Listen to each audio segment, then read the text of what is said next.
Hey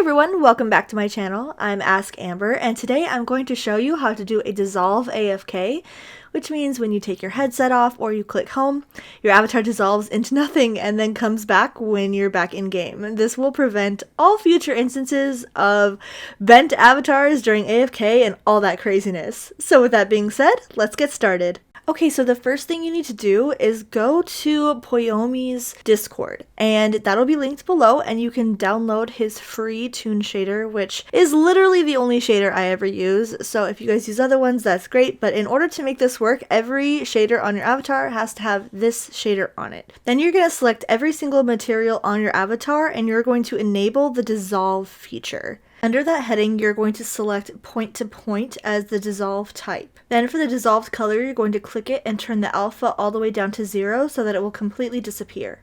You can mess with your edge width a little bit. I like to turn it up, and then I turn my edge hardness all the way down to 0. When your avatar is in the middle of dissolving from there to invisible, this is the color that will show the transition. Or if you want to get a little fancier, you can actually add a gradient onto that color. So it's not just one color, but it can be any color that you desire. Now you can easily see what your transition is going to look like as it goes from there to nothing. So you click the dissolve alpha and you can just drag that little dot back and forth and it'll show you exactly what it looks like. And you can adjust your gradient so that it fits within just what you want it to look like as it's transitioning.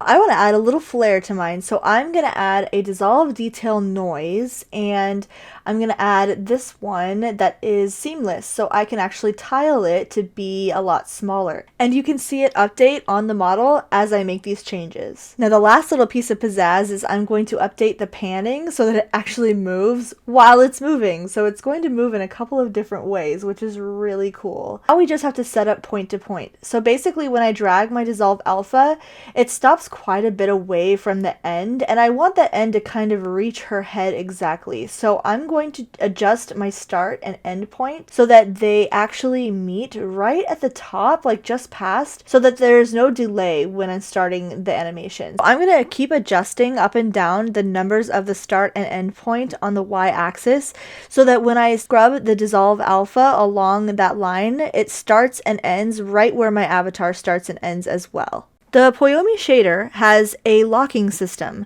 where it really optimizes the shader when you lock it, so you definitely should be locking your shader every time. But in order to be able to animate the dissolve alpha, you're going to have to unlock it, and all you have to do is just right click on dissolve alpha, not on the whole entire dissolve place, but just right here on the dissolve alpha, and a little clock should show up. Now this needs to be on every single material that has this dissolve alpha applied.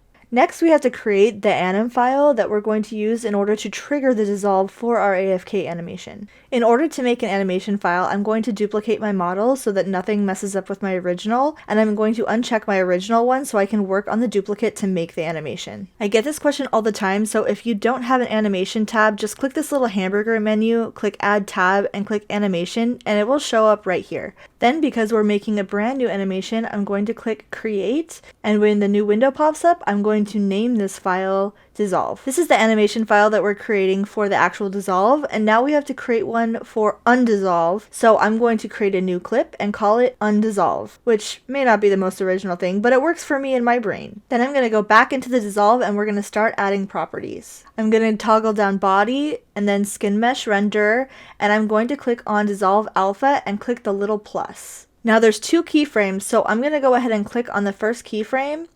And as you can see, this is set at 0, and the other one is also set at 0. So the second keyframe you're going to want to set at 1 so it becomes completely invisible. Then when you push play, it's going to go back and forth from 0 to 1, and it's going to show you the actual transformation. Now, because it's a little bit fast for me, I actually am going to drag that second keyframe over to the right until it seems like it's a much better speed, and it's exactly what I want to see in-game.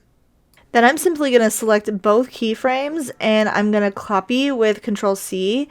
I'm going to go over to my undissolve animation and I'm going to paste those exact keyframes, zoom out a little bit so I can see the one on the right, and I'm going to click on the first keyframe change that one to 1 so it starts out invisible, and then change the second keyframe to 0 so it ends up fully visible. So basically reversing the effect of the very first one that we did for dissolve. Now that your anim files are created, you should be able to find them pretty easily in your assets folder. You can go ahead and delete the animator that was automatically created, and you can also delete your duplicate model because we only needed that to create the animations. The next thing I'm going to do is I'm going to go into my FX layer animator, and I'm going to add the AFK animation here. In the parameters, click the plus button and add a boolean and call it AFK. Then tab over into your layers and add a new layer there as well, also called AFK. Click on the little settings cogwheel and make sure that your weight is turned all the way up, all the way to 1. Then in the main window, you're going to right click, create state, and click empty, and just drag that out of the way. And you're going to go into your main assets folder where you have your anims that you just made, and you're going to drag both of those into this window as well. Then right click on any state and make a transition to each one of the anims that you just dragged in. Then click on that transition arrow on the top. You're going to change your transition duration to 0, and you're going to uncheck can transition to self, so that should be unchecked. Then you're going to scroll down, and under the conditions you're going to add a plus, click AFK, and select true. Make sure the one that you set to true is your dissolve and not your undissolve, because you're going to do the same exact thing to the undissolve, setting your transition duration to 0 and unchecking can transition to self, and then you're going to set the AFK mode to false. So true for dissolve and false for undissolve. Then you need to go into your action menu, and you're going to want to delete these 3 items right here. These are your current AFK, and in order to trigger the FX AFK you just made, you don't want these there at all. So just completely delete those and go about your day.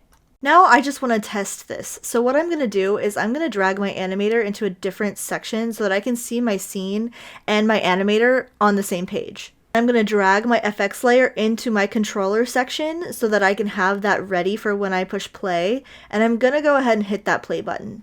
Then I'm going to click on the parameters in my animator, and I'm just going to toggle on AFK to see if it works. Now this will only work if you have your FX layer in your controller. You're also looking at the parameters section with that checkbox. When you uncheck it, it'll come right back from AFK, and that way you can see whether or not you're successful in making your AFK animation. The last thing you need to make sure of is that your controller is set back to none before you upload your avatar. Please do not leave the FX layer on here. It will cause lots of problems. Once that's done, just make sure that your FX layer is added to your playable layers. Don't forget that. And you are good to go. Upload your avatar and view your new AFK animation in-game. Here's mine. I basically put it on every single avatar that I have. I love it, and it really does surprise people. People are always like, whoa, where'd you go? Especially when you're talking while AFK, because you're just invisible and talking, and it's fabulous and fun. So I totally encourage you guys to try this out, especially since it's so simple. I love you all. Thank you so much for watching, and I'll see you in the next video.